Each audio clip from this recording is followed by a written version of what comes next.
नमो विशदबोध विदग्धा विद्या रवींद्र प्रबोधा परा प्रमेय प्रमदा विलासिया। जय जय आचार्या समस्त सुरवर्या प्रज्ञा प्रभा सूर्या सुखोदया। अगा विश्वेकधामा तुझा प्रसाद चंद्रमा करू मज पौर्णिमा स्फूर्तीची जी। माऊली ज्ञानोबरायांनी या 3 ओव्यांमध्ये ज्या सद्गुरूंच्या स्वरूपस्थितीचं वर्णन केलं, हे त्रिभुवनातलं सर्वोच्च असं स्तवन जे ज्ञानोबरायांनी केलं, ते स्तवन माऊलींचे शब्द घेऊन माझ्या सद्गुरूंना मी सद्गुरूकडे पाठवतो आणि परमपूज्य सद्गुरू काकांना वंदन करतो। त्याचबरोबर माऊली ज्ञानोबराय म्हणतात की अगा विश्वेकधामा तुझा प्रसादू चंद्रमा करू मज पौर्णिमा स्फूर्तीची जी। इथं सद्गुरूंना प्रसादरूपी चंद्र माझ्याकरता व्हा आणि काव्य स्फूर्तीची मला पौर्णिमा करा, तीच मागणी मी सद्गुरूंच्या चरणाजवळ करतो। पुनश्च सद्गुरू परमपूज्य सद्गुरू डॉक्टर काकांना मी वंदन करतो। आजच्या प्रवचनावर घेतलेली ओवी ग्रंथराज ज्ञानेश्वरीमधील माऊलींच्या 9व्या अध्यायातील ओवी क्रमांक 378 जी आहे, ही या ओवीचं जे विश्लेषण माऊलींनी केलेलं आहे ते श्लोक क्रमांक 9व्या अध्यायातला 25 जो आहे त्यावर माऊलींनी भाष्य केलेलं आहे। माऊली म्हणतात म्हणोनी थोरपण परा सांडीजे एथ व्युत्पत्ती आघवी विसरीजे जे जगात धाकुटे होईजे ते जवळीक माझे। म्हणोनी थोरपणा परा सांडीजे एथ व्युत्पत्ती आघवी विसरीजे जय जगा धाकुटे होईजे ते जवळीक माझी। प्रस्तुत ओवी माऊलींनी जे आपल्यासमोर सादर केली त्याच्यात 4 टप्पे आहेत। कोणत्याही वाक्याची सुरुवात म्हणूनही होत नाही। काय म्हणूनही? टप्पा नंबर 1।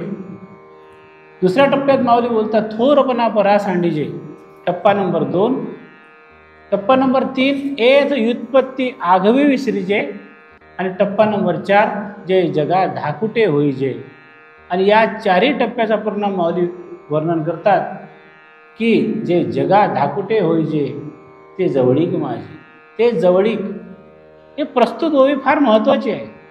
या ओवीमध्ये माऊलींनी ही ओवी भगवंताच्या मुखारविंदातून प्रकट केलेली आहे आणि भगवंताला माऊलींनी जणू काही सांगायला आपल्याला सांगितलं की तुमच्या मुखातून तुम्ही सांगा की तुमच्याकडे येणारे जे लोक आहेत, तुमच्याकडे जे साधक आहेत, ज्या ज्या मार्गाने येणार आहेत, कोणी भक्तीचा मार्ग पत्करेल की योगाचा, कोणी ज्ञानाचा, जो काही मार्ग पत्करेल त्या मार्गामध्ये धोके काय आहेत आणि ते येताना तुमच्याकडे येण्याची जी रीत आहे ती रीत सांगा।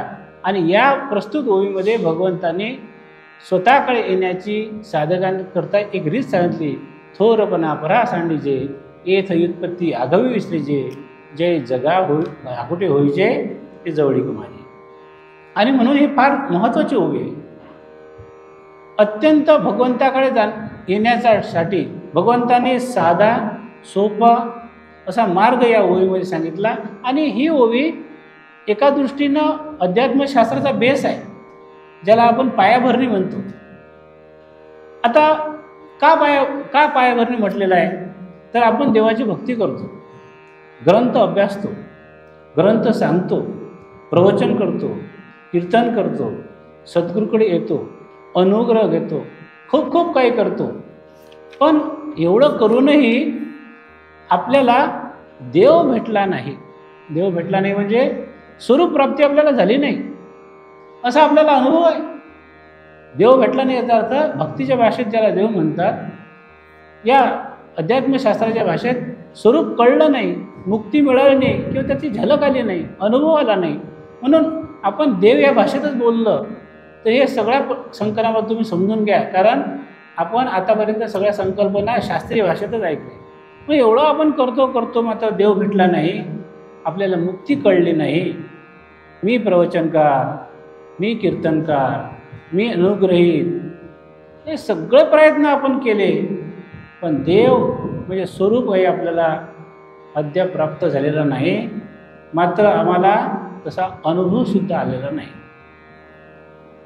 आम्ही या अभ्यासादरम्यान संत चरित्र अभ्यासले आणि संत चरित्र अभ्यासल्यानंतर असं लक्षात आलं की संतांच्या चरित्रामध्ये असं आम्हाला कळलं की देव स्वतः या संतांच्या मागे लागलेले आहेत. एवढंच नव्हे तर देवाने संतांकडे चाकरी केलेली आहे. या देवाने संतांकडे देव राबला आहे आणि म्हणून एवढं करताना आम्हाला मात्र त्याचा अनुभव आला नाही. मग आमचं चुकते कुठे आमची चूक झालेली आहे. देव संतांना मदत करायचा. पांडुरंगांनी एकनाथ महाराजांच्या चरित्रामध्ये पांडुरंगांनी स्वतः पाणी भरलं एकनाथ महाराजांकडे श्रीखंड या नावाने. संत कबीराकडे शेले विणले, संत जनाबाईकडे प्रत्यक्ष घरकाम केलं आणि निळोबारायांना प्रत्यक्ष भेट दिली असं आपल्याला आढळते. मात्र आमचा अनुभव असा आहे की एवढं आम्ही केलं आणि देवाची प्राप्ती आम्हाला झाली नाही, नव्हे तर काही अनुभव आला नाही. मग आमचं चुकते कुठे? या सगळ्यांची मीमांसा माऊली ज्ञानोबारांनी केली आणि माऊली ज्ञान म्हणतात म्हणूनी. हा म्हणूनी जो शब्द आहे हा आपल्या चुका दर्शवतो की म्हणूनी काय झालं. माऊली त्याच्यात रीत सांगतात, थोरपणा, मोठेपणा, भरा सांडीचे, भरा शब्दाला आहे. भरा शब्द म्हणजे पूर्ण निशेष मोठेपणा टाका. आता म्हणजे याचा अर्थ असा की या देवाच्या प्राप्तीमध्ये आम्ही सगळं केलं, पण संतांच्या रीतीप्रमाणे केलं नाही आणि संतांच्या रीतीप्रमाणे केलं नाही म्हणून आम्हाला त्याचा अनुभव आलेला नाही. आणि म्हणून या वाक्याची सुरुवात करताना या ओळीची पहिली सुरुवात माऊलीने केली की म्हणूनी, म्हणजे तुमचं काहीतरी चुकलेलं आहे, तुमच्या चुका झालेल्या आहेत. म्हणजे देव संतांच्या मागे असं आम्हाला चरित्र कळतं, मात्र आम्ही देवाच्या मागे मात्र आम्हाला अनुभव नाही. मग आम्ही चुकतो कुठे या चिंतन करण्याची गरज आहे. त्याचकरता माऊलींनी या ओळीची योजना केलेली आहे. आमची भक्ती व काय कारण असावं? आम्हाला देवाची प्राप्ती झाली नाही, आम्हाला त्याचा अनुभव आला नाही, म्हणजे आमची भक्ती दोषयुक्त आहे असं म्हणायला हरकत नाही. आमच्या भक्तीमध्ये न्यूनता आहे असंही म्हणायला हरकत नाही. आणि आम्ही मनाने भक्ती करतो आणि चुकतो. संत, सद्गुरू, शास्त्र जसं सांगतं तसे आम्ही भक्ती करत नाही. आणि म्हणून देवांचा जो अनुभव संतांना आला तो अनुभव आम्हाला आला नाही. आणि म्हणून ज्ञानोबराय बोलतात म्हणून. आता हा अनुभव येण्यासाठी गीता आणि ज्ञानेश्वरी आणि इतरही शास्त्रग्रंथ आणि भक्ती क्षेत्रातले जे ग्रंथ आहेत ते सद्गुरू ज्या पद्धतीने आम्हाला भक्ती करा असं सांगतात आणि निर्देश करतात, तशी आम्ही भक्ती केली नाही म्हणून हे अनुभव आला नसेल, नव्हे तर नाहीच, आम्ही केलीच नाही. आणि संत, सद्गुरू आणि शास्त्र सांगतात तशी भक्ती आम्हाला पेलवत नाही म्हणूनही केली नाही, म्हणूनही आम्हाला अनुभव आला नाही. आणि ती भक्ती करून तिसरं कारण सांगता येईल की भक्ती करण्याची योग्यता आमच्यामध्ये नाही आणि म्हणून आम्हाला अनुभव आलेला नाही. या सगळ्या कारणाची मीमांसा माऊली ज्ञानोबा या प्रस्तुत ओळीमध्ये करतात.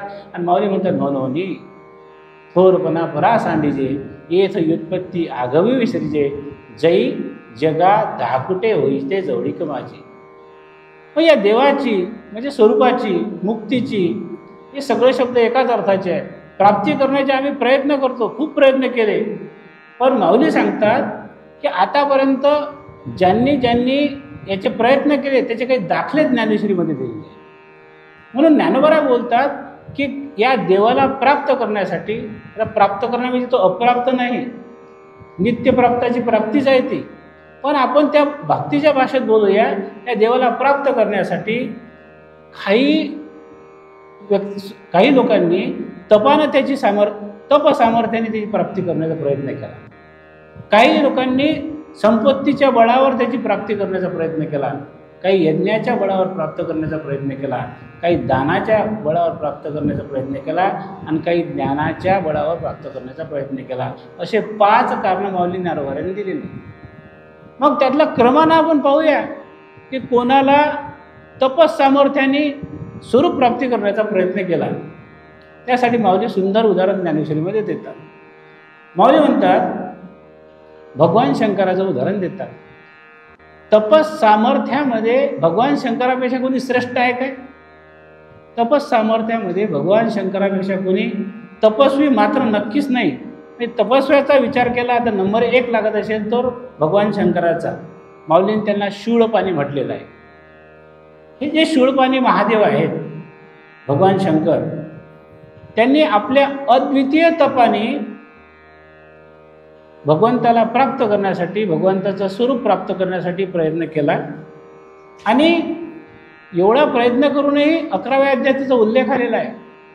11व्या अध्यायात जे स्वरूप भगवंतांनी अर्जुनाला दाखवलं ते स्वरूप विश्वरूप पाहण्याचा प्रयत्न शंकरांनी तपस सामर्थ्याने केला। पण भगवान शंकरांनी जो तपस सामर्थ्यावर प्रयत्न केला त्या तपस सामर्थ्यांनी भगवान शंकराला सुद्धा ते स्वरूप प्राप्त करता आलं नाही। आणि म्हणून 11व्या अध्यायात त्याचं वर्णन करताना माऊली लिहितात की जे विश्वरूप अर्जुनाला दाखवलं ते पाहण्याचा आग्रह भगवान शंकरांनी धरला आणि त्यांना गर्व झाला की माझ्या तपस सामर्थ्यावर मी हे स्वरूप पाहेल। पण मात्र शेवटी त्यांना त्यांचा गर्व टाकावा लागला आणि भगवंताच्या पायातून निघालेली गंगा डोक्यावर धारण करावं लागली। आपल्याला कथा माहीत आहे। माऊलीची ओवी फार सुंदर आहे। माऊली बोलतात 9व्या अध्यायामध्ये, करिता तापसांची कडसणी कौनो दुजा शूळपाणी तोही अभिमान सांडूनी पायवनी माथा वाहे। करिता तापसांची कडसणी, तपस्व्यामध्ये तपस्व्याचा जर विचार केला तर भगवान शंकरापेक्षा कोणी तपस्वी नाही। करिता तापसांची कडसणी कौना दुजा शूळपाणी, कोणी दुसरा आहे काय? परी तोही अभिमान सांडूनी, त्या भगवान शंकराने सुद्धा अभिमान टाकून दिला। पायवनी माता वाहे, पायवनी माझ्या पायातून निघालेली गंगा त्यांनी धारण केली। या प्रस्तुत ओवीमध्ये माऊलींनी एक बळीराजाची कथासुद्धा गुंफन केलेली आहे। बळीराजाला त्याला 3 पावलं मागितले होते, 2 पावलामध्ये सगळं विश्व आटलं, 3रं पाऊल जेव्हा टाकलं तर भगवंताचं पूर्ण पाऊल ही स्वर्गापर्यंत गेलं आणि स्वर्गाचं भगवंताच्या पायाचं नख स्वर्गाला लागलं आणि ती गंगा तिथून निघाली, अशी एक कथा आलेली आहे। दुसरी कथा अशी आली आहे की भगीरथाची कथा आलेली आहे। त्या भगीरथाने तप केलं, आपल्याला सगळ्या कथा माहीत आहे। आणि मग ते गंगा येत नव्हती की माझ्या या वेगानं हे पृथ्वी वाहून जाईल, तेव्हा भगवान शंकरांनी ते जटेत धारण केलं। माऊली तेच म्हणतात, करिता तापसांची कवडसणी कवजात जवळा ठेवीचे शूळपाणी तोही अभिमान सांडवणी पायवणी माता वाहे। म्हणजे भगवान शंकरांना सुद्धा अभिमान टाकावा लागला। आज मी तपस्वी आहे, या बळावर मी तुम्हाला प्राप्त करेल, तुमचं दिव्य रूप पाहिल, भेटलं नाही। माऊली ज्ञानेश्वरीमध्ये वर्णन करतात की जे 11व्या अध्यायात विषय आलेला आहे। भगवंतांनी विश्वरूप दाखवण्यासाठी अर्जुनाला म्हटलं, बघ इतकं प्रेम होतं की बघ तुला विश्वरूप दाखवतो। आणि अर्जुनाला विश्वरूप दाखवणं चालू केलं भगवंतांनी। आणि विश्वरूप दाखवताना तो अधिकार मात्र अर्जुनाला मिळाला नाही, कारण साध्या डोळ्यांनी ते विश्वरूप पाहणं शक्य नव्हतं। आणि म्हणून तिथं पहा अर्जुना बघ माझं विश्वरूप, असं भगवंतांनी म्हटल्यानंतर अर्जुनाला काही दिसत नव्हतं। आणि अर्जुन म्हणाले, देवा मला काही दिसत नाही, कारण मला तुम्ही दिव्य दृष्टी दिली नाही। मग मूळ श्लोकामध्ये मला तुम्ही आता दिव्य दृष्टी द्या असा उल्लेख आहे, पण माऊली ज्ञानोबराय ते स्वरूप कसं पाहतात याचं वर्णन ज्ञानेश्वरीमध्ये करतात, जे अतींद्रिय म्हणून व्यवस्थिले ज्ञानदृष्टीशी भागा आले, जे ज्ञानदृष्टीच्या भागा फिटले ते तुम्ही चर्म चक्षु पुढे सुरले मी कैसेने देखी। म्हणजे माऊलींनी त्याचं वर्णन करताना अर्जुनाच्या मुखात ओवी टाकली की अतींद्रिय म्हणून ज्याची व्यवस्था आहे, केवळ ज्ञानदृष्टीच्या भागा फिटले, केवळ ज्ञानदृष्टीने जे स्वरूप पाहता येते ते चर्मचक्षुने, म्हणजे माझ्या साध्या डोळ्याने मी देवा कसं पाहू।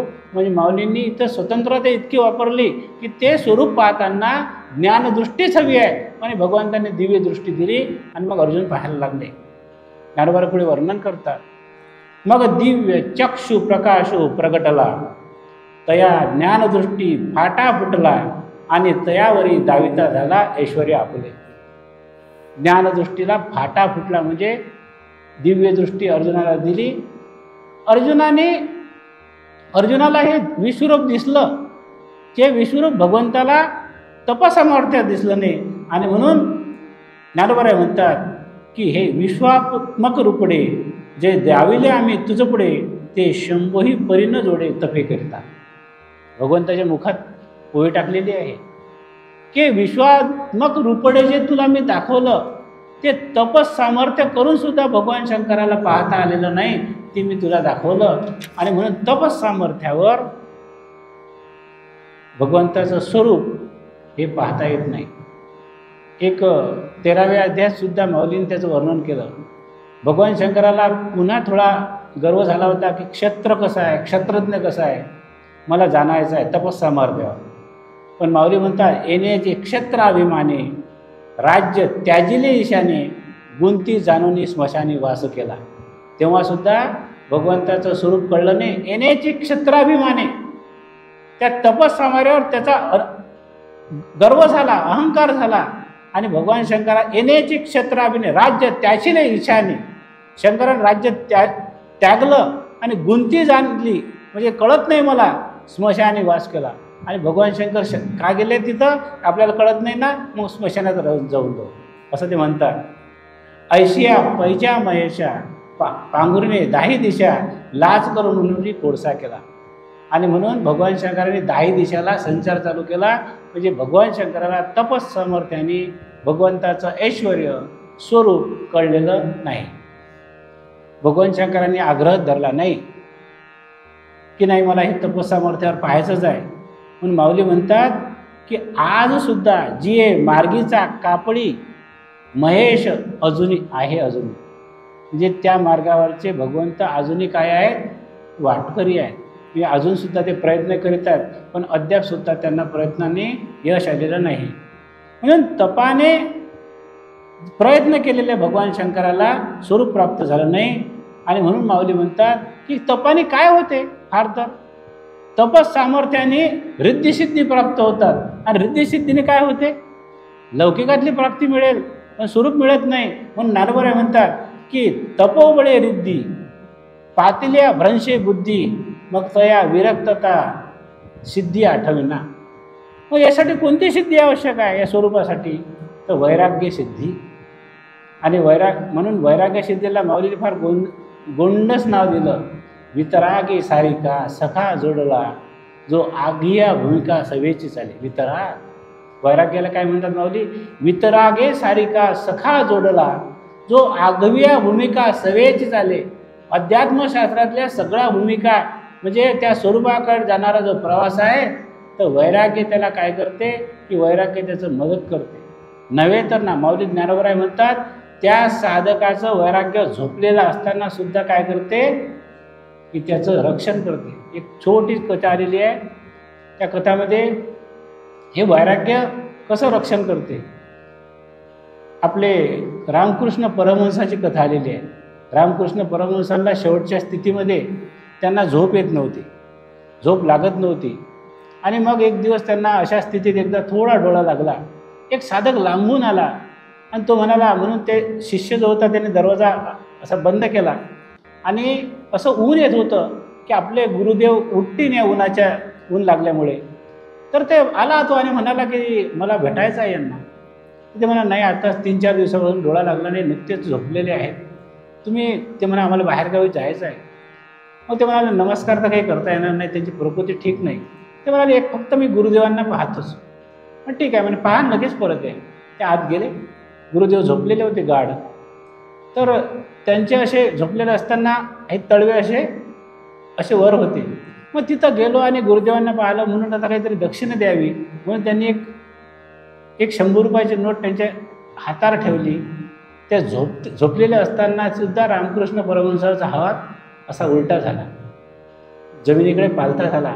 त्यांना वाटलं की काही झोपेत झाला असेल. त्याने पुन्हा ते 100 रुपयाची नोट त्यांच्या हातात ठेवली, पुन्हा पालथा हात झाला. माऊली ज्ञानोबा म्हणतात साधक जरी झोपला तर वैराग्य त्याचं रक्षण करते. माऊली तेच बोलतात, तपोबळी रिद्धी पातल्या भ्रंशी बुद्धी मग तया विरक्तता सिद्धी आठवेना. त्याप्रमाणे भगवान शंकराला तपस्सामर्थ्याने स्वरूप प्राप्त झालं नाही. उदाहरण नंबर माऊलीचं म्हणून अहंकारपणा सांडीचे, अहंकार टाका आणि माझ्याकडे या. म्हणजे त्याचं कारण मीमांसा देताना म्हणून अहंकार परा सांडीचे. दुसरं कारण सांगतात माऊली, संपत्तीच्या बळावर मला प्राप्त करण्याचा जर प्रयत्न कराल तर मी प्राप्त होणार नाही. कारण संपत्तीचा तुम्हाला गर्व येईल की मी संपत्ती देतो म्हणून आपण देवाकडे जातो आणि मग डोनेशनची पावती फाडतो.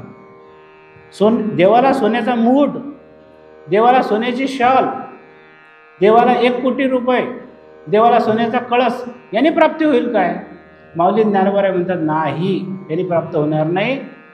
मग आता सोन्याने देव प्राप्त होत नाही, सोन्याने स्वरूप प्राप्त होत नाही असं तुम्ही म्हणता, मग याचं काही उदाहरण आहे काय? माऊली ज्ञानोबा म्हणतात हो. माऊली म्हणतात की लक्ष्मीपेक्षा कोणी श्रीमंत आहे का जगात?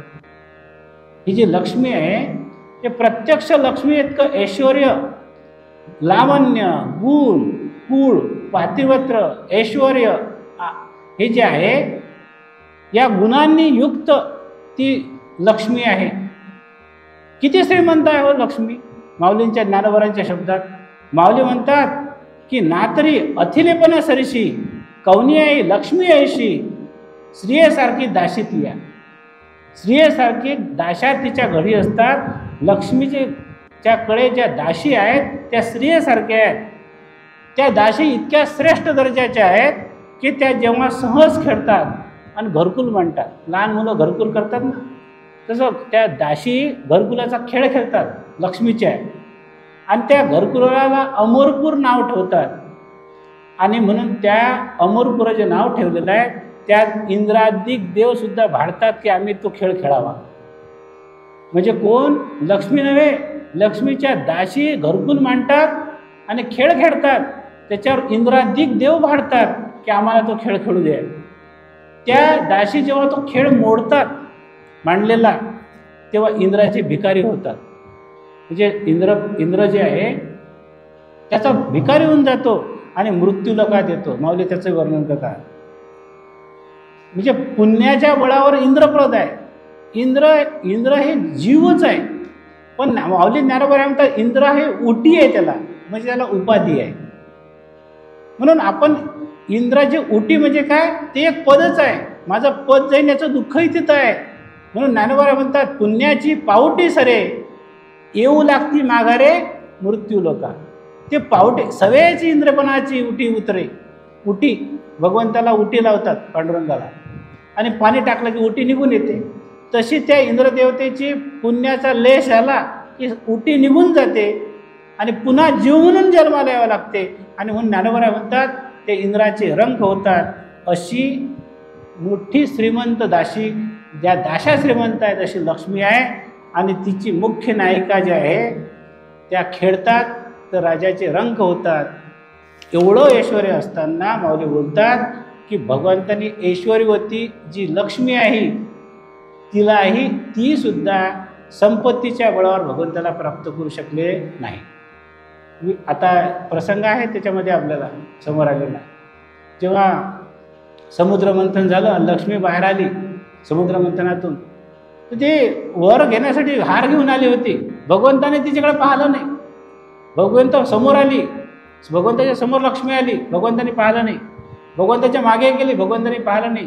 आणि भगवंताकडे आपल्याकडे लक्षच देत नाहीत. आपण ईश्वरीवती असताना भगवंताच्या लक्षात आलं. आणि माऊली म्हणतात भगवंताने तिच्याकडे पाहिलं सुद्धा नाही आणि म्हणून लक्ष्मीने त्यांना वरलं. म्हणून लक्ष्मीकडे जे लक्ष देत नाहीत त्यांच्याकडे लक्ष्मी येते आणि जे लक्ष्मीच्या मागे लागतात त्यांच्याकडे लक्ष्मी येत नाही. माऊली ज्ञानोबा म्हणतात मग सर्वस्व करून सेवा. मग त्या लक्ष्मीने त्यांना काही दाद दिली नाही. मग सर्वस्व करून सेवा. अभिमान सांडून पाडवा. अभिमान टाकला, कशाचा? संपत्तीचा अभिमान टाकला आणि ते पाव धुया पात्र झाली. कुठे बसलेली आहे लक्ष्मी? पाय चेपायला बसलेली आहे. म्हणून लक्ष्मीचं इतकं मोठं ऐश्वर आहे की त्या ऐश्वर्याच्या बळावर लक्ष्मीला एकच फक्त काय मिळालं की तू माझ्या पायाजवळ बस आणि पायचे. मग लक्ष्मी एवढी ऐश्वर्यवती असताना अभिमान झाला, पण अभिमानाने आणि त्या अभिमान झाल्यामुळे आणि केवळ मी पैशाच्या बळावर भगवंताला प्राप्त करतो असं जे वाटलं, म्हणून माऊली म्हणतात की पैशाच्या बळावर तुम्ही प्राप्त मला माझं स्वरूप करू शकत नाही. म्हणून ज्ञानोबा पहिल्या उम्या म्हणून थोरपणा परा सांडीचे, मोठेपणा घेऊ नका, अभिमान टाका. म्हणून पहिलं पाहिलं आपण तपाच्या बळावर, दुसरं पैशाच्या बळावर म्हणजे लक्ष्मीच्या बळावर, तिसरं यज्ञाच्या बळावर. यज्ञ करून आपल्याला स्वरूप प्राप्त करता येईल काय? त्याचं उत्तर आहे नाही. कारण सकाम यज्ञ केल्याने काय होईल की कामना धरल्याने तुम्हाला पुण्याची प्राप्ती होईल. आणि असं पुण्य प्राप्त झालं की स्वर्गलोक मिळेल, स्वर्गातले भोग मिळतील. आणि कुठपर्यंत स्वर्गाचे भोग? जोपर्यंत तुमचं पुण्य आहे तोपर्यंत. पुण्य लेस झालं की तुम्हाला पुन्हा जीव म्हणून यावं लागेल. म्हणून माऊली त्याचं वर्णन काय, पुण्याची पावटी सरे शब्द वापरला माऊलीने, पुण्याची पावटी सरे. मग सवेची इंद्रपणाची उटी उतरे. पुण्य संपलं, इंद्रपणाची उटी उतरते आणि मग येऊ लागती माघारे मृत्यू लागा. म्हणजे इंद्रसुद्धा पुण्य लेस झाल्यानंतर इंद्राला सुद्धा जीव म्हणूनच यावं लागते. आणि माऊलींनी फार वाईट उदाहरण दिलं.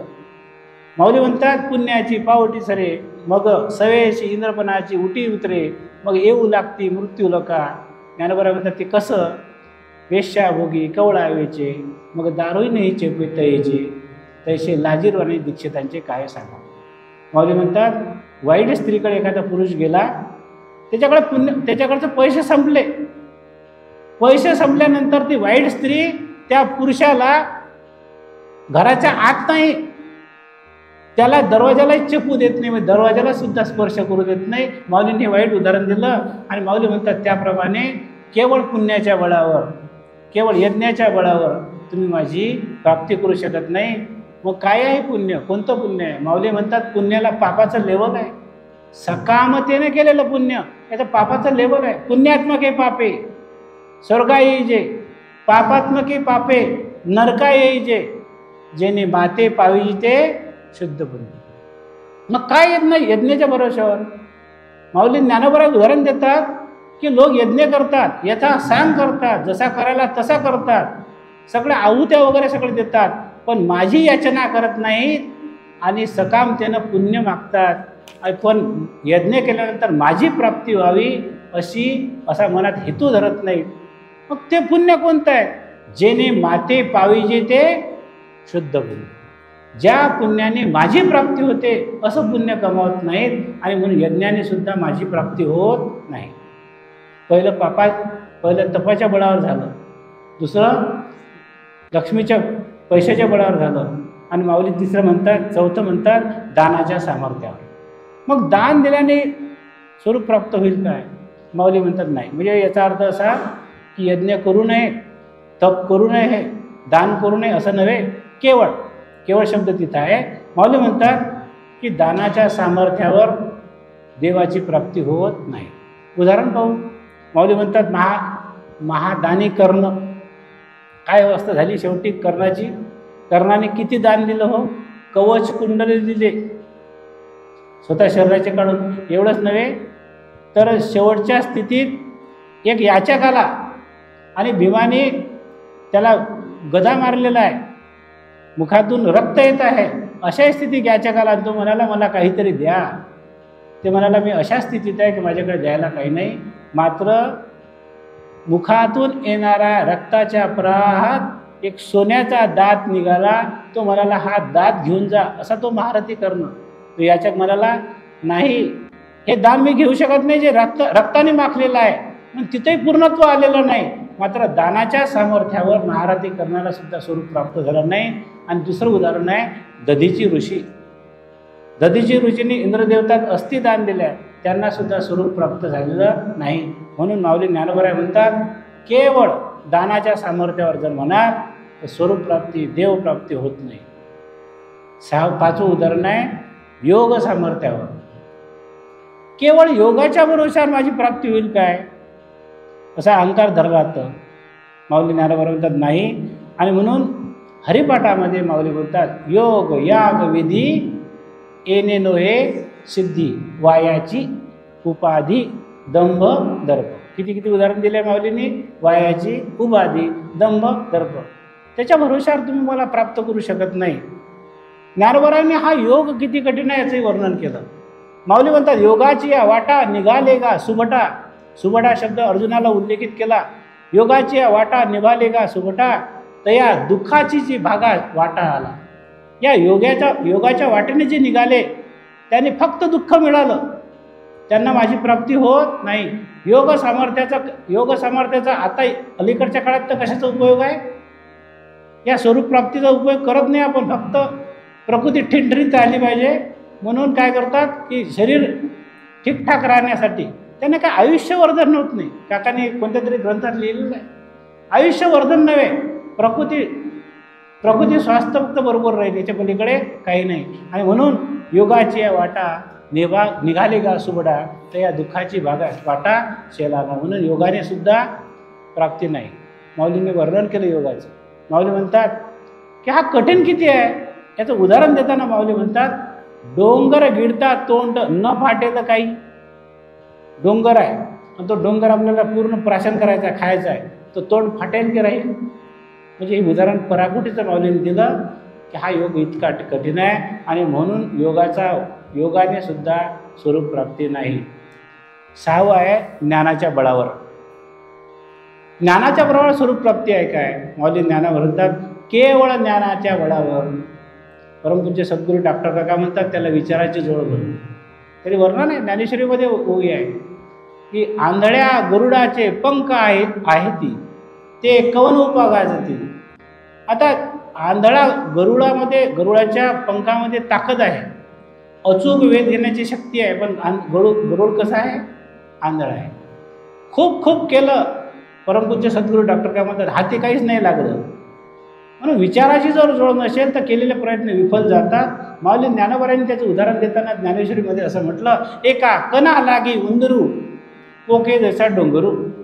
किती मिळालं उंदराला, एक कण मिळाला, पण एका कणासाठी त्यांनी काय केलं, डोंगर पोखरला. आणि म्हणून ज्ञानाच्या बळावर काय होईल तर कदाचित ज्ञानाचा गर्व होईल, व्युत्पत्ती होईल की माझा सगळे पाठ आहे, ज्ञानेश्वरी मुखोद्गत आहे, पंचदशीचे श्लोक जसे तसे म्हणतो, एक चुकत नाही माझा.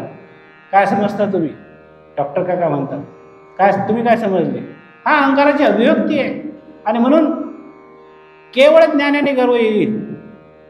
आणि मी हा बळकावतो ज्ञानाने.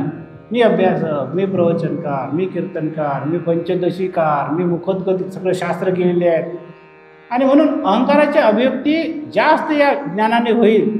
आणि माऊली म्हणतात नवल अहंकाराचे गोठी विशेष न लगे अज्ञानापाठी, अज्ञानाचे झोंबे कंठी नाना संकटी नाचवी. 13व्या अध्यायात माऊली बोलतात अहंकाराचे गोठे. हा अहंकार कुठून आला, पृथ्वी तत्वापासून आला. पृथ्वी तत्वापासून आलेला अहंकार हा जाता जात नाही. हा आपल्याला जीवाला खूप त्रास देतो. आणि ज्ञान्या लोकांना तो काय करतो, तो पैज लागून जिंकतो. अज्ञानाच्या केवळ एखाद्या वेळेस मागे लागत नाही, पण ज्ञानाच्या मागे लागतो. म्हणून पांडित्य, विद्वत्ता, शहाणपणा, प्रज्ञा, बहुश्रुतपणा, बुद्धिमत्ता यांचा ज्यांना लाभ झालेला आहे त्यांना हा छळतो. म्हणून या ज्ञानाच्या बळावर केवळ सुद्धा माझी स्वरूपप्राप्ती होत नाही. माऊली पुढे सांगतात की ज्ञानाच्या संदर्भात माऊली म्हणतात की ज्ञानाच्या संदर्भात कोण श्रेष्ठ आहे हो. माऊली ज्ञानोबरांनी सांगितलं वेदापेक्षा कोणी काही ज्ञानी आहे का, नाही. वेदापेक्षा कोणी ज्ञान नाही. माऊली सांगतात पाहे पा जाणीवेची नि बळे. जाणीवेची म्हणजे ज्ञानाच्या बळावर. कोणी वेदापासून आगळे, म्हणजे लक्ष्मी ज्याप्रमाणे लक्ष्मीपेक्षा कोणी श्रीमंत नाही त्याप्रमाणे वेदापेक्षा कोणी ज्ञानी नाही. पाहे पा जाणीवेची नि बळे. कोणी वेदापासून आगळे, कोणी मोठा आहे का वेदापेक्षा, की शेषाहून तोंडाळे बोलके आती. बोलकेपणामध्ये शेषापेक्षा कोणी बोलका नाही, कारण त्याला 1000 तोंड आहे. मग 1000 तोंड असलेला शेष आणि ज्ञानाच्या संदर्भात श्रेष्ठ असलेला वेद यांना दोघांना सुद्धा ते स्वरूप कळलेलं नाही. आणि म्हणून ज्ञानोबराय म्हणतात तोही म्हणजे कोण, शेष. तोही अंथुरा तळवटी दळे. भगवंत त्याच्यावर अंथरून आहेत, भगवंत त्या अंथुरणावर झोपलेले आहेत. म्हणजे गादी कोण आहे? शेष. म्हणजे ज्या शेषावर भगवंत पहुडलेले आहेत, जो शेष 1000 मुखाचा आहे, त्या शेषाला सुद्धा इतका बोलका शेषाला सुद्धा स्वरूप कळलेलं नाही. पण तोही अंथुरणात तळवटी दळे. त्याला कळलं की आपल्याला काही स्वरूप कळत नाही, पण आपलं मुख काय केलं त्यांनी? स्वतःच आपल्या अंथुरणात टाकलं. एरू, एरू म्हणजे वेद. नेतू नेतू म्हणून बहुडे. या वेदाला सुद्धा नेती नेती म्हटलं की नाही, म्हणजे वेदाला सुद्धा स्वरूप कळलं नाही. नेती नेती म्हटलं की नाही, मला स्वरूप कळलं नाही. येत सनकाधिक वेडे झाले. सतत नामस्मरणामध्ये रत असलेले सनकाधिक येत सनकाधिक वेडे पिचे झाले.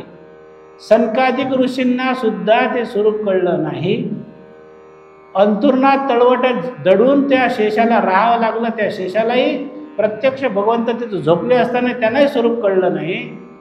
आणि वेदा सुद्धा स्वरूप कळलेलं नाही. आणि म्हणून वेद म्हणतो पांडुरंग स्थूल नाही, देव स्थूल नाही, देव सूक्ष्म नाही, देव मूर्त नाही, देव अमूर्त नाही, असं नेती नेती वर्णन करता आलं नाही. आणि सनकादिक ऋषींना सुद्धा कळलेलं नाही.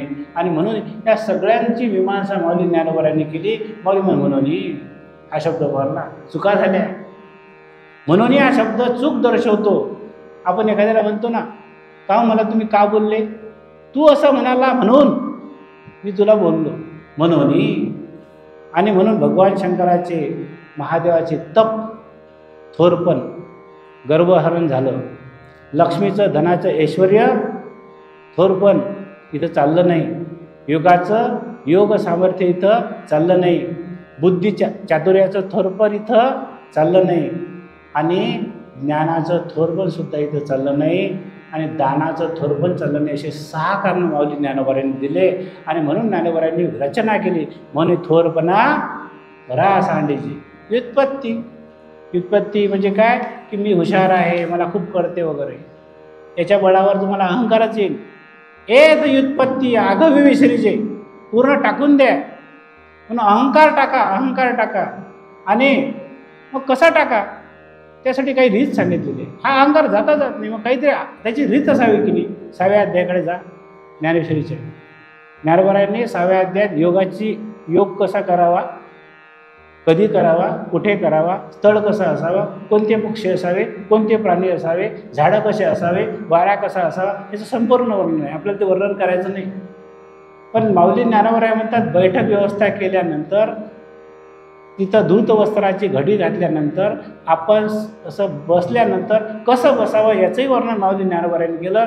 आणि मग माऊली म्हणतात, ते स्मरतीने आदरे, स्मरण करा आदराने. कसं? कोणाचं? सद्गुरूंचं. ते स्मरतीने आदरे सबाह्य सात्विक भरे. सद्गुरू बसल्यानंतर पहिलं काम करा की स्मरतीने आदरे, स्मरण करा आदरानं सद्गुरूंचं. सबाह्य सात्विक भरे, सबाह्य आत आणि बाह्य सात्विकता भरेल. मग काठीण्य विरे अहंभावाचे. हा अहंकार इतका कठीण आहे की हा कुठेच विरत नाही, पण तो सद्गुरू स्मरणाने विरतो.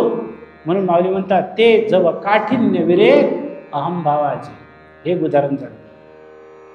मग काय अवस्था होते? माऊली बोलतात, विषयांची विसर पडे. त्या साधकाला डोळे मिटा, तुम्ही काहीतरी असं ध्यान करायचा प्रयत्न करा. न आठवलेलं आठवते, न दिसणारं दिसते, आणि जे स्मरण करत नाही ते स्मरण आपल्याला येते. माऊलींना त्याचा माऊली योगिक प्रक्रियामध्ये किती तत्पर आहेत की माऊली योगी राज आहेत. म्हणून माऊली म्हणतात, स्मरतीने आदरे सबाह्य सात्विक वरे, जेव्हा काठिण्य वरे अहंभावाचे. मग काय करा? काय होईल? विषयांची विसर पडे. सद्गुरूंनी स्मरणाने विषयांचा विसर पडतो. इंद्रियाची कसमस मोडे. कसमस जे बलवान इंद्रिय आहेत की पंच ज्ञानेंद्रियातून बाहेर येतात, विषय शोधतात, मनाला पुरवतात, खो वाढवतात, आणि मला हवं हवं हवं म्हणतात. आणि ते नाही मिळालं तर रागद्वेषाची निर्मिती करणारे जे आहेत, ही सगळी अवस्था माऊली म्हणतात इंद्रियाची कसमस मोडे. मनाची घडी घडे हृदया माझी. मनाची घडी घडे हृदया माझी. मनाची छोटीशी घडी होते, पण ते हृदयात बसते. फार मोठी प्रक्रिया आहे. जे वायुतत्वाचं आहे ते सतत भिंटे, रजोगुणाच्या फांदीत तरळत असे. जे मन आहे ते अस्थिर असते. पण ज्ञानोबा बोलतात की सद्गुरूच मनाने मनाची घडी घडे हृदय माझे. हृदय महत्वाचं आहे. मनाची घडी हृदयात होणं हे खरी एक साधना आहे. हे माऊलींनी हृदयाचाच उल्लेख बरेचदा करतात. माऊली म्हणतात अमृताचा निर्झरू प्रसवे जयाचा जठरू तया सुहृदा तोषेचा अडदुरू काहीच नये. अमृताचा निर्झरू, अमृताचा ज्याच्या पोटामध्ये झरा आहे, अमृताचा निर्झरू प्रसवे जयाचा जठरू, ज्याच्या जठरात तो प्रसवतो, तया सुहृदा तुळशीचा अडदुरू, काही त्याला तहान भूक लागेल कसे तैसे हृदय प्रसन्न होय. हे दुःख काहीचे आहे. ज्याचं हृदय प्रसन्न होते, मनाची घडी हृदयात बसणं आणि नंतरची प्रक्रिया आहे की हृदय प्रसन्न, तैसे हृदय प्रसन्न होय. दुःखी की कैची आहे. परमपूज्य सद्गुरू डॉक्टर गांधीकडे बसलो होतो मागच्याच वर्षी. असं थोडंसं काही चर्चा चालू होती. परमपूज्य सद्गुरू डॉक्टर काका म्हणाले, या जगात सुखानं जगण्यासाठी सोपी गोष्ट कोणती नाही. काय म्हणाले, या जगात सुखाने जगण्यासारखी सोपी गोष्ट कोणती नाही. मी मनात म्हणालो, तुमच्यासमोर मनातलं सांगतो, या जगात सुखानं जगण्यासाठी कठीण गोष्ट कोणती नाही. हा माझा अनुभव आहे. तुमचा काय कदाचित असेल तो काका म्हणतात तसा. म्हणजे सद्गुरूंचा अनुभव हे काय, त्याचं कारणच तिथं आलेलं आहे की तिथं त्या जठरामध्ये अमृताचा निर्झरू प्रसवे जयाचा जठरू, त्या अमृताचा निर्झर त्यांच्या पोटात तो सतत आहे. आणि म्हणून ज्ञानोबा बोलतात की अशा प्रकारे अहंकार हा अत्यंत टाकावा लागतो. अहंकार जर टाका, त्याला माऊली शब्द दिला थोरपणा. थोरपणा परा सांडीचे. मग काय करा, येत व्युत्पत्ती आगवी विसरचे, संपूर्ण व्युत्पत्ती विसरा. ती ओवी काल मी प्रवचनामध्ये सांगितली तुम्हाला. ती व्युत्पत्ती कशी विचारा, अगा पुढीलाचा दोखू करुणे आपले दिठी चोखू. म्हणजे कोणाविषयी द्वेष येईल, व्युत्पत्ती आपल्याला येईल, पण पुढल्या व्यक्तीमध्ये दोष दिसतो. पुढीलांचा दोखू करुणे आपले दिठी चोखू, आपल्या दृष्टीने तो चोख करा. मग घापे अवलोकू तयावरी, त्याच्यावर दृष्टी टाका, त्याला चोख करा, सर्वात्मक ईश्वराला जाणा आणि मग काय करा, थोरपणा पुन्हा सांडा. या सगळ्या प्रक्रिया माऊली सांगतात. आणि शेवटी सांगतात की हे सगळं थोरपणा परा सांडीचे टाकलं, ये तो इथपर्यंत आगवी विसरीचे, विसरले. आता त्याची परिणती सांगतात, जे जगा धाकुटे होईचे ते जवळीक माझे. मग माऊली ज्ञानोबारायांनी धाकुटे पण घेतले आहे काय? ज्ञानेश्वरीमधल्या जागा पाहूया आपण. माऊली ज्ञानोबारायांनी आपल्याला स्वतःला काय म्हणून संबोधन दिलेलं आहे ज्ञानेश्वरीमध्ये? निवृत्ती दासू. आपल्याला कोणाचा दास म्हणणं काय कमीपणाचं वाटतं. म्हणून माऊली म्हणतात मी निवृत्तीनाथांचा दास आहे. आणि शेवटच्या ओवीमध्ये काय म्हणतात, जिथं ज्ञानेश्वरीचं किंबहुना तुमचे केले, ही ओवी तुमची पाठ व्हायला पाहिजे. या अभ्यास वर्गात मी कदाचित 3-4दा उच्चारले, मला खूप आवडते ते. किंबहुना तुमचे केले हे धर्मकीर्तन सिद्धी मिळले. सद्गुराया हे धर्मकीर्तन तुम्ही केलं. ज्ञानेश्वरी म्हणजे धर्माचं केलेलं कीर्तन निवृत्तीनाथांच्या कृपेचं वैभव आहे. किंबहुना तुमचे केले धर्मकीर्तन सिद्धी नेले, तेथ माझे जी उरले पाईकपण. माऊलींनी स्वतःकडे काय घेतलं? पाईक पण घेतलं. सद्गुरूंच्या चरणाजवळ पाईक पण घेणं हे मोठ्या होण्याची रीत आहे. आणि म्हणून माऊली म्हणतात तुम्ही काय करा की धाकुटे पण घ्या. मग धाकुटे पण कसं घ्या? म्हणून नमिता मान अपमान मिळाले. कुठे कुठे असं ज्ञानेश्वर मानापमान मिळाले असाही उल्लेख आहे. नमिता मानापमान मिळाले म्हणून औचिता मीच झाले. म्हणून नमस्कार केल्याने काय होतो? वारकरी संप्रदायामध्ये एकामेकाला दोघांना नमस्कार करतात, लहान थोरांना. काय कारण असावं? की त्यामुळे मान गळून पडतो. नमिता मान अपमान गळाले म्हणून औचिता मीच झाले. म्हणून मान अपमान गळून गेला, औचिता सहज मीच झाले. मग हे सगळंच मीच झाले, अहंकार टाकला. मग त्याला काय प्रक्रिया आहे? माऊली पुढे बोलतात की तुम्ही तुमचं कर्म, वाट्यास आलेलं कर्म जे आहे, तुमच्या वाट्यात जसं जे कर्म असेल ज्या स्थितीत असाल, ज्या व्यवसायात असाल, ते आपलं कर्म नीट करा. मग निष्ठा केले कर्म, निष्ठेनं कर्म केलं ते झाडी करून रजतम. त्या रजतमाच्या अंतःकरणातली झाडी पूर्ण स्वच्छ होते आणि मग मन नैसे निष्ठा केले कर्म ते झाडी करून रजतम. ते मग काय होते की सत्व शुद्धीची धाम डोळ्यात आली. ते सत्व शुद्धीचं धाम म्हणजे काय? त्या स्वरूप प्राप्ती म्हणा, देवाची प्राप्ती म्हणा, अंतःकरणातले दोष गेले, शुद्ध मन झालं. माऊली म्हणतात तीर्थे बाह्यमुळक शाळे, कर्मे अभ्यंतर उजळे, एवं तीर्थे जाणं निर्मिळे सत्कर्माची सत्कर्म. म्हणून अंतःकरण स्वच्छ करण्याचं साधन काय आहे? तुमच्या वाटा झालेले कर्म करा. आणि म्हणून माऊली सांगतात अंतःकरण शुद्ध झाल्यानंतर तुमच्या अंतःकरणात वर लक्ष ठेवा, अहंकार सांडा.